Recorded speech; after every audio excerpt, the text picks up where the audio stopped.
Excella Education Study in USA assured scholarship. Contact 9881 నమస్తే, welcome to I dream. మనతో పాటు ఉన్నారు ప్రముఖ కన్సల్టెంట్ పీడియాట్రిషియన్ డాక్టర్ సురేంద్రనాథ్. వారితో మాట్లాడి చిన్న పిల్లలు ఈ సమ్మర్లో ఎలాంటి జాగ్రత్తలు తీసుకోవాలి, ఆహారం విషయంలో కావచ్చు, లేకపోతే ఇతరత్ర అనారోగ్య సమస్యలు రాకుండా ముందు జాగ్రత్తగా ఎలాంటి నియమాలు పాటించాలి, వీటి గురించి సార్ని అడిగి తెలుసుకుందాం. నమస్తే సార్.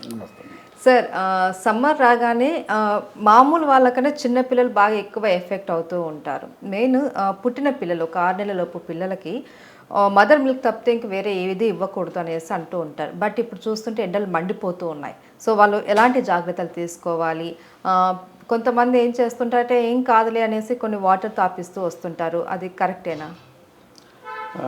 పుట్టిన పిల్లలకు పుట్టినప్పటి నుంచి 6 months వరకు మేము ఏమి అడ్వైజ్ చేస్తామంటే తల్లి పాలు తప్ప ఇంకా ఏమీ ఇవ్వకూడదు అనేది అడ్వైజ్ చేస్తాం. సో ఎన్విరాన్మెంటల్ టెంపరేచర్ చాలా హైగా ఉన్నప్పుడు డీహైడ్రేషన్కి వెళ్ళే ఛాన్సెస్ ఉంటాయి. There is no doubt about it. ఎందుకంటే పుట్టిన మొదటి 3 రోజుల్లో పాలు సరిగా లేక ఒక్కోసారి సివియర్ డీహైడ్రేషన్కి వెళ్ళే అవకాశం. కానీ నార్మల్గా ఏంటంటే ఎంత టెంపరేచర్ ఉన్నా కానీ బేబీని మనం ఏం డైరెక్ట్గా హీట్లో పెట్టాం కదా. ఇట్లా చిన్న బేబీస్ ఉన్నప్పుడు మన రూమ్ టెంపరేచర్ తక్కువ చేసుకునే ప్రయత్నం చేయాలి. మరీ హీట్ ఎక్కువ ఉండే ప్లేసెస్లో అనమాట. ఫర్ ఎగ్జాంపుల్ సమ్మర్లో 45 to 50 degrees ఉన్నప్పుడు మనం బేబీని మరీ వడగాల్లో వదిలిపెట్టాం కదా, వేడి గాల్లో వదిలిపెట్టాం. కాబట్టి వేరే నీళ్ళు ఇవ్వకూడదు అనేది ఎందుకు చెప్తామంటే వేరే నీళ్ళ వల్ల ఇన్ఫెక్షన్స్ వచ్చే అవకాశం ఉంటుంది. ఓకే.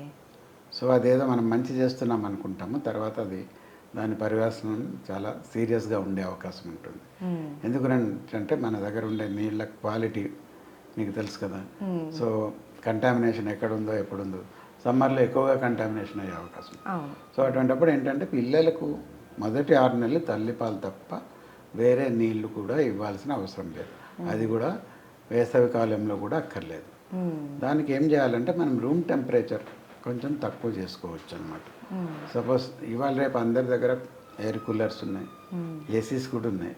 అంటే ఒక 30 years లాగా లేదు కదా ఇప్పుడు. So everybody is affording some AC or air cooler లాంటివి.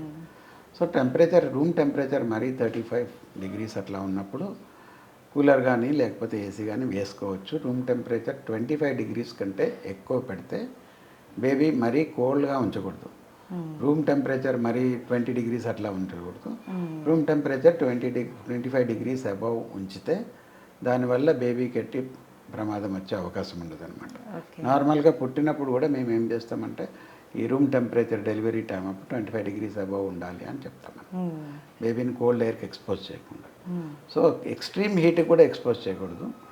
సో ఎక్స్ట్రీమ్ హీట్కి ఎక్స్పోజ్ చేయకుండా మదర్ ఫీడింగ్ ఇస్తూ రూమ్ టెంపరేచర్ కొంచెం తక్కువ చేసుకునే ప్రయత్నం చేస్తే నీళ్లు తాగించాల్సిన అవసరం లేదు.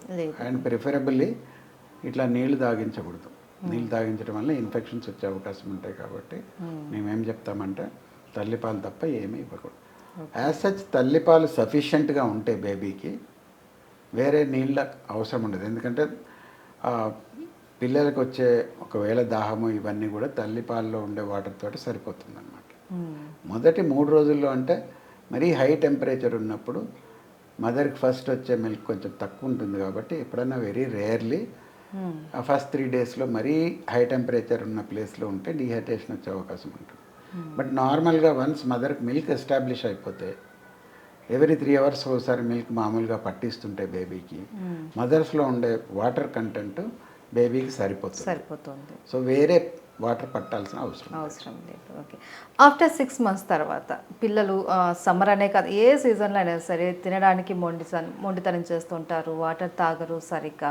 స్కూల్స్కి వెళ్ళే చిన్న పిల్లలు కూడా వాటర్ తీసుకోకపోవడం ఇలా ఉంటుంది. సో ఈ సమ్మర్లో ఎస్పెషల్లీ ఎలాంటి కేర్ తీసుకోవాలి పిల్లలు? కొంచెం పెద్ద పిల్లలు అయిపోయిన తర్వాత ఏమంటే వాళ్ళు సమ్మర్లో పిల్లలు ఆటల్లో ఉంటారు కాబట్టి వాటర్ కానీ లిక్విడ్స్ కానీ ఎక్కువ తీసుకోకుండా ఉండే అవకాశం. సో ఇటువంటిప్పుడు ఏం చేయాలంటే పేరెంట్స్ మానిటర్ చేయాలి కొంచెము. సో వాళ్ళని మరీ ఎండగా ఉండే ప్రదేశంలో ఆడుకోవడానికి పంపించకూడదు. సాధ్యమైనంత వరకు మధ్యాహ్నం ఎండలో బయట తిరగనీయకుండా చూడాలి. సో వాళ్ళని ఇంటి పట్టున ఉంచి ఎండ తగ్గిన తర్వాత ఒకవేళ వాళ్ళు ఏమైనా ఆడుకోదలుచుకుంటే బయటికి పంపించవచ్చు. సో సమ్మర్లో ఏంటంటే వాటర్ కంటెంట్ కొద్దిగా ఎక్కువ తీసుకోవాల్సిన అవసరం ఉంటుంది. సో ఫ్రీక్వెంట్గా వాళ్ళ క్లీన్ వాటర్ తాగిస్తూ ఉంటే బెటర్ ఓల్డర్ చిల్డ్రన్కు. ఓకే.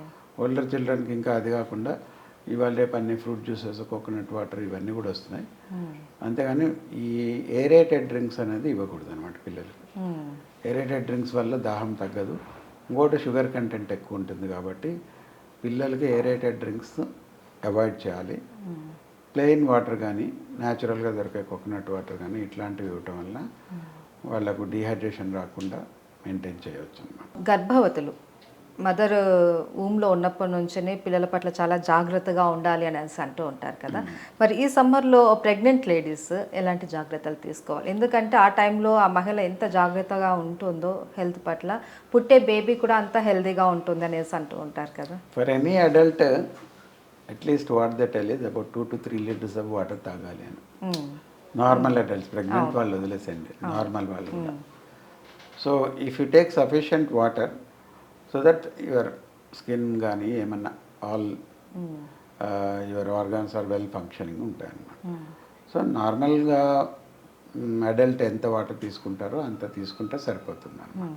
వాటర్ కంటెంట్కు ఏమి రిస్ట్రిక్షన్ ఏమి లేదు, అట్ ది సేమ్ టైం ఇంత క్వాంటిటీ తీసుకోవాలని కూడా ఏం లేదు, వాట్ ఎవర్ ఈజ్ రిక్వైర్డ్. ఎందుకంటే మీకు మామూలుగా ఏంటంటే అడల్ట్స్ థర్స్ట్ అనేది ఉంటుంది కాబట్టి whenever you have thirst you automatically drink more water depending on the season where you are staying. So ఫుడ్కి ఎంత ఎక్స్ట్రా తీసుకోవాలని ఉంటుంది తప్ప ప్రెగ్నెంట్ వాళ్ళకి ఇంత ఎక్స్ట్రా వాటర్ తీసుకోవాలని I don't think anywhere it is written. But అంటే వాటర్ కాదు, ఎలాంటి కేర్ తీసుకోవాలి? కేర్ అంటే for anybody, I mean for anybody during the high heat ఉన్నప్పుడు better not to stay outside, outdoor activity తక్కువ చేసుకోవటం మంచిది అనమాట. ఓకే. సో సమ్మర్లో పిల్లలు కావచ్చు, ఒక ఏజ్ ఉన్న పెద్ద పిల్లలు కావచ్చు, అండ్ ప్రెగ్నెంట్ లేడీస్ కావచ్చు. ముఖ్యంగా ప్రాబ్లం ఏమైందంటే పిల్లలకి సమ్మర్లో if they are expose to the high heat, మనం మామూలుగా వడదెబ్బ అంటాం కదా, దాంట్లో హీట్ ఎగ్జాషన్, హీట్ స్ట్రోక్ అని రెండు ఉంటాయి. ఇప్పుడు ఏంటంటే పెద్దవాళ్ళు కూడా ఎండలో ఎక్కువగా పనిచేసినప్పుడు ఏమైందంటే మన స్వెట్ గ్లాండ్స్ అనేవి పనిచేసి వారి బాడీ టెంపరేచర్ తక్కువ చేయడానికి పనిచేస్తుంది. సో అవన్నీ ఎక్కువసేపు పనిచేస్తే ఎక్కువ స్వెట్ గ్లాండ్స్ పనిచేసిన తర్వాత ఒక స్టేజ్ వస్తుంది అనమాట, where your body temperature cannot be maintain normal రేంజ్లో.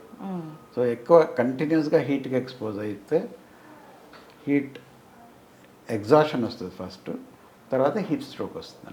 హీట్ స్ట్రోక్ అంటే body temperature starts going up, it may go up to 104, 105 అట్లా హై టెంపరేచర్. అటువంటిప్పుడు ఏం చేస్తారంటే ఇమీడియట్లీ దోస్ పేషెంట్స్ని కూల్ టబ్లో పెట్టాలి, కూల్ వాటర్ పెట్టి స్పంజ్ చేయాలి, టెంపరేచర్ తగ్గి ఉన్న రూమ్లో ఉంచాల్సింది.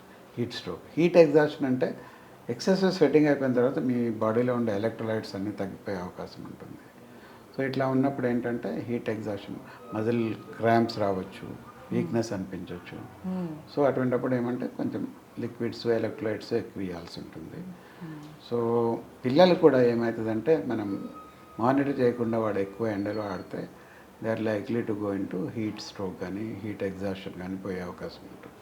సో అటువంటిప్పుడు వాళ్ళని ఎక్స్పోజర్ హీట్ స్ట్రోక్ మరీ ఎండలో ఆడి మరీ టెంపరేచర్ ఎక్కువైపోతే ఇమీడియట్లీ కోల్డ్ వాటర్ పెట్టి స్పంజింగ్ చేయటం కానీ, లేకపోతే ఏసీ రూమ్లో ఉంచితే బాడీ టెంపరేచర్ కొంచెం కూల్ అయ్యి ఎగ్జాషన్ తగ్గే అవకాశం ఉంటుంది. Thank you so much sir. నమస్తే.